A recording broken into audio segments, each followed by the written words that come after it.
Ka nisur të mbrijë në Durrës materialet zgjedhore për zgjedhjet e përgjithshme që do të mbahen në vendin tonë më 11 maj. Paraditën e së shtunës në Pallatin e Sportit Ramazan Njala nisën të mbrijnë materialet zgjedhore. Mjetet e Komisionit të Zgjedhjeve kanë transportuar pranë KZAZ-s me numër 23 në Durrës materiale zgjedhore të nevojshme për procesin e numërimit të votave. Procesi është mbikëqyrur nga efektiv të policisë së Durrësit.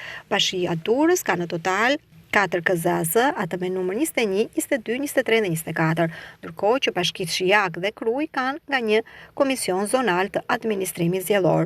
Në total në Durrës, Shijak dhe Kruj janë regjistruar 377.020 zgjedhës, përfshi 25.037 emigrant me të drejtë vote.